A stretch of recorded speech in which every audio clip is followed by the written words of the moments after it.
Well, good evening, and live from Studio 7, it is Sunday evening, and we're here to update you on all things NFL and sports. Isn't it funny that Dan Rather did the CBS News talking in the same monotonous voice for nearly 40, 50, 60, or maybe even 70 years? I'm not sure. I just think that a man that monotonous maybe should be more optimistic sounding about the direction of this country. Well, anyway, today in the NFL was a bit of a drag if you're a Bills fan. Nathan Peterman. He got the start, 31 of 49. He threw for 189 yards, but he threw 3 interceptions, and the Bears riled him up good. 41-9. Chicago comes into Buffalo. And like my dog, Bark Ruffalo, Buffalo wins. Chicago wins in Buffalo. The Chiefs said, Cleveland rocks. Cleveland rocks? Yes. And they came into Cleveland and won. And the Chiefs won 37-21. Good for them. They go to 8-1. As predicted, the Dolphins, of course, been battered by injuries. Darno came to town and from New Jersey, and the Jets thought maybe they'd get a win. Maybe their 4th win of the year. No, sissy. It did not happen. You see, the Dolphins play their best football of the year when their back's against the wall and they play against a lesser opponent. Of course, a quarterback that went to USC and has done absolutely nothing except in their very first game of the season. 13-6, Dolphins over the Jets. Sorry, Jets fans, I don't even like the Jets. Vikings 24, the Lions just 9. The black and blue division dominated this year by the Kings of Vi. That's the Vikings. Okay, in Atlanta. No, we'll go to Washington next, and we'll see that it was all Atlanta coming to town, and the toast, really, of the NFC East went down 38-14 to Atlanta. And Matt Ryan. White Girl's Greek Yogurt is back. That's right. Cameron Newton. Scam Newton if you went to Alabama and you played against him because he went to Auburn, and no one likes Auburn if you went to Bama. You get the point. 42-28. Cameron Newton eats his Greek yogurt. They go to 5-0 now. At home, the Carolina Panthers roll big one, big time, and the NFC South is a very good division. Steelers beating the Raven in Baltimore. Both Harbaugh brothers, well, one of them's happier than the other because Jim did win yesterday. That was Michigan over Pennsylvania State at the Big House. Before we go to tonight, the Broncos.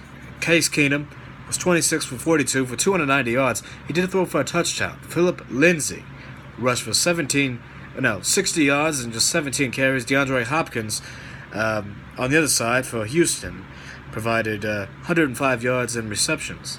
And a touchdown and a score as the Texans come into Mile High and win 19-17. Well, it was a good one in Seattle. The CBS second game of the week, the late game over on CBS. I was watching it, hoping that I would be Dr. Gray, or yes, I think her name is Dr. Gray, for Grey's Anatomy, because I love the show. I wish I was that doctor, the male physician that lives, of course, outside in his trailer. Or maybe it's because I talk more like Fraser Crane. I don't know. I just wish I lived in Seattle and did something like that in the medicine industry. Regardless, Russell Wilson had a dandy of a day, but it was too late. Chargers. Dean Spanos, the owner down there in Los Angeles. Because they don't play in Seattle anymore. They've won 7 straight to go to 7-2 now. They started out the season 0-2. Incredible. Incredible for the Chargers. Russell Wilson still threw for 235 yards. Pete Carroll dialing it up offensively. Melvin Gordon for the Chargers. Rushing, if you have him on your fantasy team, you're doing quite well. 16 carries, 113 yards, 1 touchdown. Good for the Chargers. Now, Keenan Allen did provide 125 receiving yards. So they did have a pretty thorough offensive attack. I don't know what Phil threw for. It was probably close to what Russell threw for. I would imagine that 220 yard range, something like that. The night game, I'm very excited. The Packers and Pats. I'm thinking because it's in Brady's hometown of Foxborough. I'm just kidding. His new hometown, his adopted hometown. I think New England should come out on top, and we can talk about it later. If you have any questions, give me a call. I'll be in all night. 43 degrees it is in New England, and in Vegas, they predict New England should win by 6. I can't disagree. Packers have had a long week. Of course, they were up on the Rams at home last week, and in L.A., and it looked like they were going to win, but they didn't.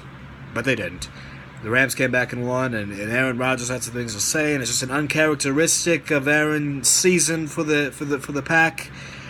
And I don't know what to think, but I will say this: I think anyone going into Foxborough has to bring their A game, especially on Sunday Night Football, because Chris Collinsworth and my man Pots and Pans, of course, Al Michaels will be talking from the press box all about Tom Brady and Bill Belichick and how they should be married soon.